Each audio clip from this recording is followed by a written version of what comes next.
La Patriada Producciones. ¿Sabés lo que sos vos? Una anaconda con memoria sos. Mal de muchos.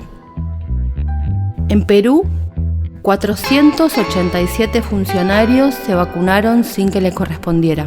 En Brasil, nos enteramos por los medios que vacunaron con aire. En Chile, 36.000 personas se saltearon de la fila, se colaron. En Argentina y Brasil, leo un informe, Pfizer pidió que los activos soberanos se pusieran como garantía para cubrir posibles costos legales futuros. En Perú, las negociaciones se prolongaron durante casi 6 meses e incluyeron el eximir de responsabilidad ante eventuales efectos adversos y demora en la entrega de los lotes. Un reportaje liderado por el Bureau of Investigative Journalism y con la colaboración de Ojo Público muestra cómo Pfizer intimidó a los gobiernos latinoamericanos en las negociaciones de la vacuna y ha pedido a algunos países que pongan sus activos soberanos, que incluyen edificios de embajadas y bases militares, como garantía contra el costo de futuros casos legales. Mal de muchos, pero consuelo no. Lo que duele es lo que pasó acá. Y duele porque ante todo hay situaciones antiéticas. A veces duele más lo antiético que lo delictivo, porque el delito puede encontrar alguna forma de castigo y lo antiético en general no. Entonces queda ahí molesta y echa un mar de sospechas sobre algo que venía bien. Por supuesto que va a ir bajando. Algunos lo van a querer estirar, pero va a ir bajando.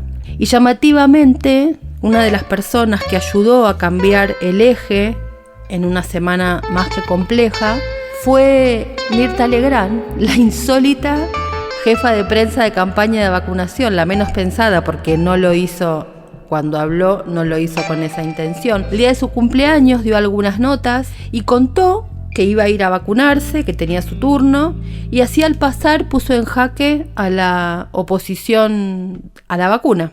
Eso fue bastante extraño, llamativo, pasó, porque además no fue con mucha laraca, pero se convirtió en la jefa de campaña. Yo tuiteé algo así como, hasta Mirta se va a dar la Sputnik V. Por supuesto que lo van a seguir estirando quienes tengan interés en hacerlo, pero más allá de eso, más allá de que se corte, más allá que no, el que quiere poner palabra debe hacerlo, es mi caso. Un error de siempre, algo que observo que se repite tanto en el gobierno de Alberto Fernández como en el de Cristina Fernández de Kirchner, y tiene que ver con lo que a mí me interesa, que es los modos en que se manejan la comunicación, que insisto, dato al pie, no me estoy refiriendo a hablar. Comunicar no es sinónimo de hablar, es muchísimo más que hablar. Es, por ejemplo, establecer estrategias de cómo va a circular lo que quiere ser la agenda, a través de palabras o a través de una cantidad enorme de otras variables. Lo que comparten el gobierno de Alberto Fernández y el de Cristina Fernández, aunque tengan modos absolutamente diferentes de hablar o de no hablar, es que no prevén, no arman planes B, no tienen estrategia de control de daños. Entonces las cosas, plum, nos estallan en la cara. Si hubiera habido un protocolo de vacunación de los funcionarios, o se hubiera mencionado, aunque sea, por qué esos funcionarios fueron vacunados, nos evitábamos el problema. Porque el problema no es tanto la vacunación. De hecho, uno mira la lista de los vacunados y salvo 5 o 7 casos que no tienen ninguna explicación de por qué están ahí, el resto son burbujas del ministro de Economía, del presidente de la Nación, del Ministerio de Salud, absolutamente justificable, pero no, como eso va al cono del silencio, se genera la sospecha. Eso fue falta de previsión, minimización de cómo circula hoy la información y el vértigo en que circula. De esta crisis, el gobierno solo sale con gestión y vacunaciones masivas. De lo contrario, gana la sospecha. Solo puede salir vacunando masivamente, dependerá entonces de eso que se logre y obviamente que todo eso es en manos de la obtención masiva de vacunas. Momento Larreta. El intendente de la Ciudad de Buenos Aires, el jefe de gobierno de la Ciudad de Buenos Aires, lo que hizo fue privatizar el modo de entrega de las vacunas que compra el Estado Nacional, o sea que compramos todos. no llama la atención porque es quien es, pero sí da asco. Ahora, hay otro inconveniente con Larreta, y que es la reducción de la política y de la comunicación, con la complejidad que esas dos disciplinas tienen, a la pauta. Que Horacio Rodríguez Larreta gasta millones en pauta ya ni es un dato de lo obvio que es. Ahora, ¿vamos a considerar nuevamente el esquema de la aguja hipodérmica en este capítulo vacunas, tal luego, por encima de cualquier cosa? ¿Vamos a pensar que el dinero es el que a través de la pauta es el que compra periodistas y esos periodistas repiten? ¿Vamos a volver a pensar que esos periodistas que repiten cosas inoculan en los ciudadanos algo y todo esto es lineal? Si esto es así, ¿por qué no funciona al revés? ¿Por qué no funcionó en el caso del gobierno de Cristina Fernández de Kirchner y por qué no funciona en el caso del gobierno de Alberto Fernández? ¿Por qué ese dinero no funciona como aguja hipodérmica en esos periodistas y esos periodistas no repiten lo que les dicen a través de la pauta? Porque quizás es un poco más complejo. Tal vez parte del problema sea en no poder hacer un diagnóstico correcto de qué fibra toca un Horacio Rodríguez Larreta que no podemos terminar de desarmar. Justo da la casualidad que yo estaba al aire en radio dando justamente esta información de lo que estaba pasando con Rodríguez Larreta y la denuncia sobre el modo en que estaba privatizando la entrega de las vacunas, y en la radio hay monitores, hay 9 monitores de televisión, después por eso salgo con tanto dolor de cabeza, y estaban ahí dando en todos los canales de noticias lo que estaba pasando, sobre todo en C5N. Un rato después leo en Twitter que había mucha protección de parte de todos los canales de televisión, sobre todo de C5N, de lo que estaban diciendo sobre lo que pasaba con Rodríguez Larreta y cómo era protegido por los medios. Yo lo estaba viendo ahí. Entonces a veces hay una conjunción de lo que yo no veo, no sucede, más esta idea de la aguja hipodérmica de la pauta con Larreta. Me preocupa que tengamos una lectura tan lineal, no porque no lleguemos a ser buenos analistas de la situación, sino porque en política, cuando uno tiene un diagnóstico incorrecto, el resultado en general termina siendo poco fructífero. Ahí me quedé, no tengo respuesta, pero comparto la preocupación. Obviamente que lo que pasa con Rodríguez Larreta es clarísimo. La Nación compró las vacunas, todas las provincias distribuyen y arman una inscripción para que las personas puedan volcar ahí sus datos y conseguir su turno, y lo que hizo el gobierno de la ciudad fue distribuirlas entre obras sociales y prepagas. Privatizó la salud pública, una vez más, pero no duele tanto, por lo menos en mi caso. Yo soy Larreta, no espero nada, y de otros esperamos absolutamente todo. Se ve que lo que hizo el presidente cayó bastante bien.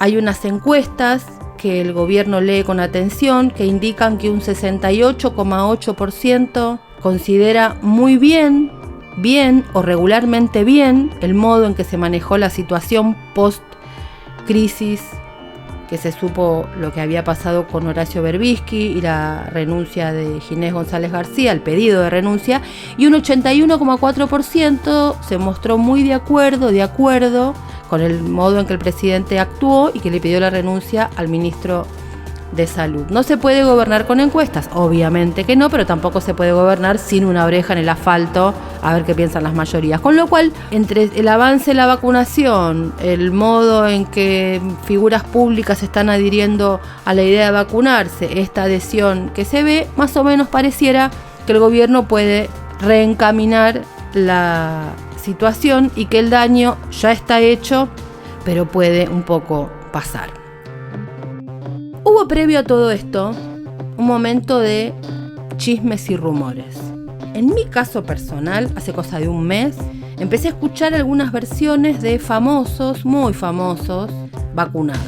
Que decían me vacuné. Me indigné un poco, me llamó la atención y yo decía, ¿cómo se vacunaron? Sobre todo porque todavía no había empezado la campaña fuerte de vacunación en la Argentina. Me puse a averiguar. Y me enteré que algunos médicos de famosos contactaban a estos famosos con el laboratorio, sobre todo Pfizer, con los que habían participado del estudio que había hecho acá el laboratorio Pfizer. ¿Para qué? para que estos famosos pudieran adquirir el remanente de lo que había quedado de esos estudios. Por eso después entendí por qué estos famosos estaban tan preocupados en hacerse estudios de anticuerpos post vacunación. Claro, no sabían si habían sido inoculados con placebo o con vacuna. Se ve que esto no lo sabía solamente yo y por eso el Estado argentino, de entrada, insistía tanto con hacer acuerdos de Estado a Estado y no a través de laboratorios, porque esta circunstancia, que es absolutamente irregular por parte de los laboratorios, el Estado no la puede controlar. En cambio, cuando hay acuerdos de Estado a Estado, sí lo puede hacer. La prueba de que salta cuando hay algún tipo de irregularidad es que tenemos estas listas y nos enteramos de lo que pasó. De todos modos, el problema es que cuando uno avisa que esto estaba pasando, del otro lado, lo cierto es que encontramos cierta minimización, y una de las cosas que decíamos es no minimicen, porque si salta un escándalo vinculado con las vacunas puede ser horroroso, no tanto en términos de las personas, sino la sospecha que se lanza sobre el plan de vacunación. Bueno, dicho y hecho. Una de las causas o de las razones por el modo en que esto impactó es porque al periodista vacunado se le escapó una tortuga. Al gobierno se le escapó una, que es la de no prever, y a Horacio Berbisky se le escapó otra, que es el vértigo con que circula la información en estas eras. A veces, la verdad, pareciera como que hay ciertos personajes que siguen manejándose con el modo en que circulaba la información en la época del fax. Y los cambios tecnológicos no son la aparición de un objeto mecánico. Un cambio tecnológico es una modificación cultural de las conductas humanas. Yo no soy ninguna millennial ni centennial, me cuesta adaptarme a las tecnologías, no sé bajar películas. Hay cosas que ya ni puedo aprender, pero me interesa pensar lo que pasa. Y me parece que en periodismo y en comunicación, a veces, ese puede ser parte del problema. Hay algo que tiene que ver con la edad. Y que tiene que ver con la edad y con plantarse en esa edad y no entender que uno puede tener determinada edad, pero vivir en un mundo diferente. La política y el periodismo están atravesando en determinada edad con personas que están plantadas en un lugar de absoluta seguridad, un problema grave. Y es que esas personas que tienen esa edad y que están plantadas en un lugar de seguridad no quieren entender cuáles son los cambios tecnológicos, culturales y políticos. Es decir, qué modificaciones en la circulación de la información, en el modo de comunicación, en cómo se viralizan las cosas, en cómo algo se echa a andar y no lo podés parar. Pareciera como que no quisieran entenderlo y cuando les explota en la cara no entienden por qué. La edad no es el problema. El problema es no entender que esas personas de esa edad viven en un mundo diferente y que si quieren formar parte del debate de la arena pública tal cual es hoy, tienen que entender cómo es la arena pública tal cual es hoy. No existe más la idea de te mando una información y que eso no circule, porque no hay manera de que... No tiene que ver con la confianza, tiene que ver con el modo en que una palabra termina siendo una bomba nuclear. Pareciera que el gobierno no previó, y Horacio Berbisky no previó la viralización. El gobierno no previó la viralización que implicaba no hablar públicamente de por qué se estaban vacunando funcionarios, y el periodista vacunado no previó que su tono jocoso iba a ser cadena nacional en la generación de enojos. Lo que no se comprende si uno no piensa bien en el tono en que cuenta, es que el tono va a terminar primando por encima de lo que se dice, mucho más en esta era, en una era de cierto daño a la política. Ignacio Ramírez es sociólogo y director del posgrado de Opinión Pública y Comunicación Política de Flaxo. Eso es un título honorario, pero sabe que eso es lo importante. Y él escribió estos días lo siguiente: desde 2013 dirijo un estudio anual que mide el nihilismo político. Me gustó esa frase, nihilismo político. 2 puntos, adhesión a la idea, comillas, todos los políticos son iguales. Y dice, en 2013 solo un 36% suscribía. Desde entonces, esa idea crece. Y en 2020 trepó a 45%. Y agrega Ignacio Ramírez, cuidado con alimentar la antipolítica.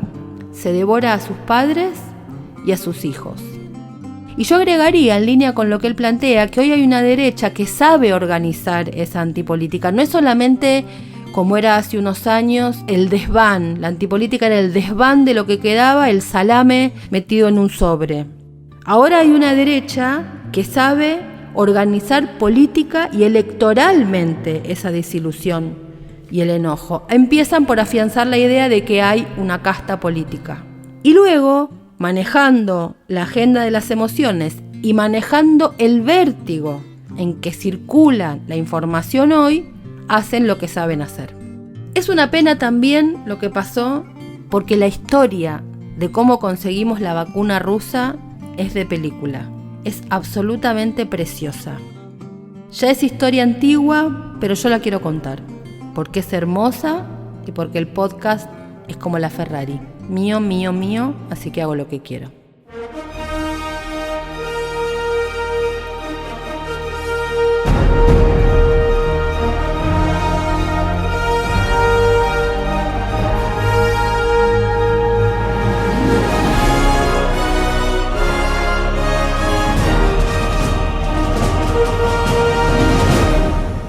Eduardo Valdés está en nombre en boca de todos en estos días porque fue uno de los que apareció en la lista de los que se vacunaron sin avisar. Pero además de eso, es un amigo de hace años del presidente, es amigo personal y amigo de la rosca de Cristina Fernández de Kirchner y de Alberto Fernández. No se vacunó por eso, pero lo cierto es que forma parte del armado que hizo que llegaran Alberto Fernández y Cristina Fernández de Kirchner a la presidencia y vicepresidencia de la Nación. El año pasado, en septiembre, una mañana, un domingo, estaban en la Quinta de Olivos.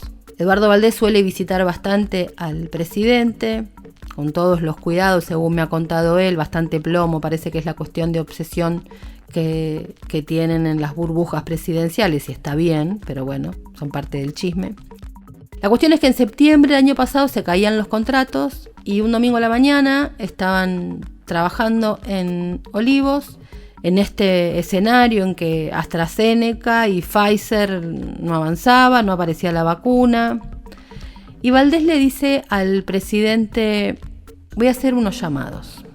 Habla con el gobierno de la provincia de Buenos Aires. El gobierno de la provincia había estado parloteando ya con Rusia, entonces se pone en situación y hace un llamado para nosotros, el resto de los mortales que no formamos parte de ese mundo, hace un llamado verdaderamente insólito. Insólito para nosotros y para quien no conoce la agenda variopinta que tiene Eduardo Valdés.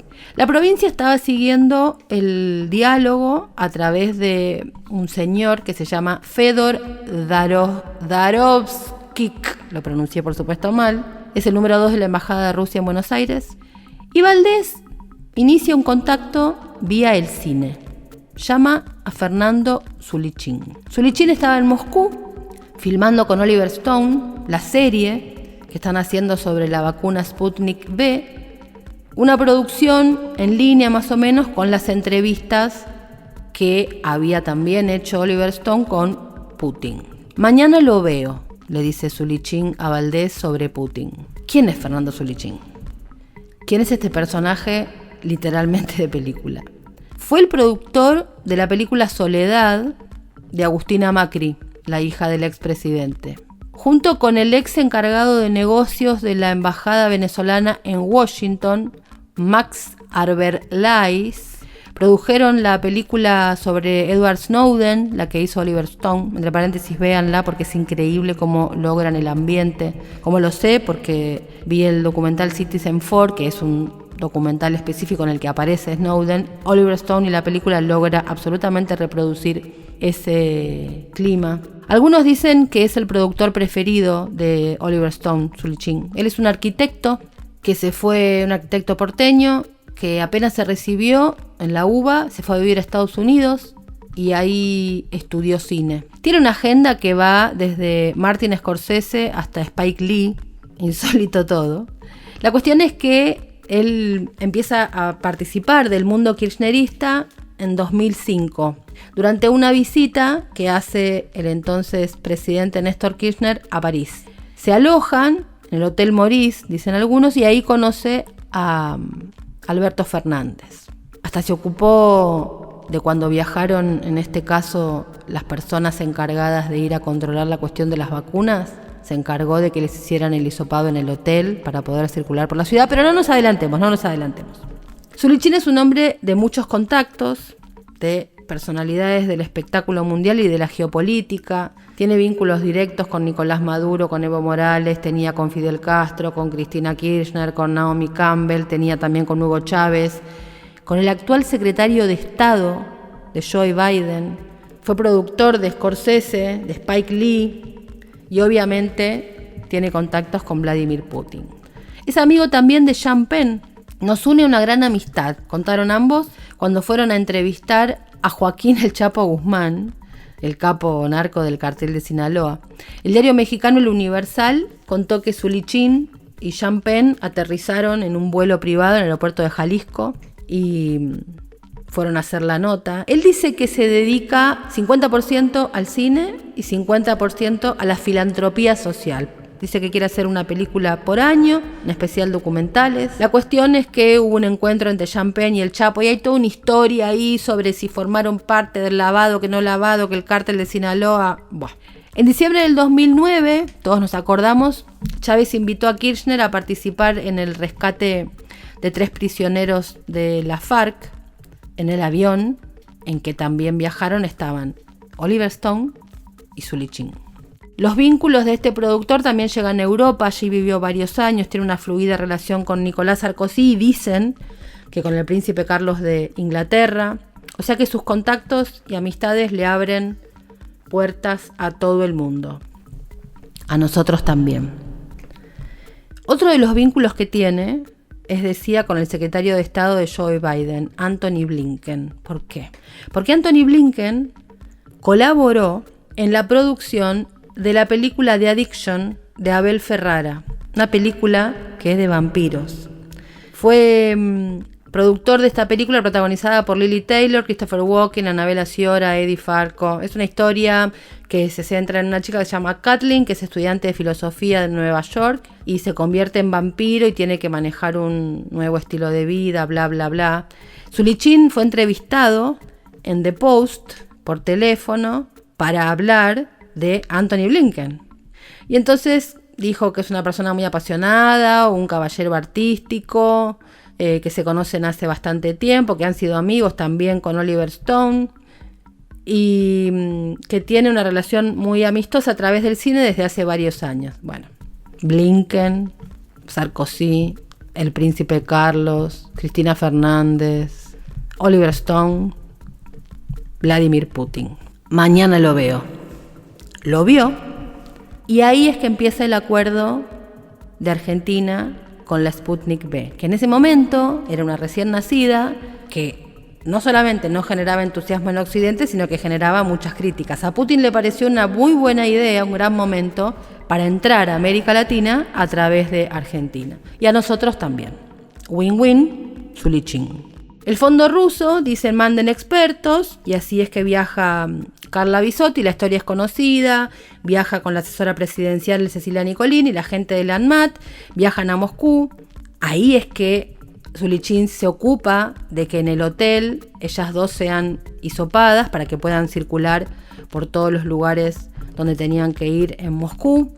Se ocupa de la estadía, evalúan las pruebas clínicas de la Sputnik y ahí es que Alberto Fernández decide firmar el acuerdo Estado-Estado. De toda esta película, lo que queda es que la vacuna está, la importancia de que no haya laboratorios intermediarios, en eso el presidente no se equivocó, y habrá que ver cuánto tarda esta tormenta en detenerse. Mientras tanto, a vacunar, a vacunar. Fue una realización de La Patriada Producciones.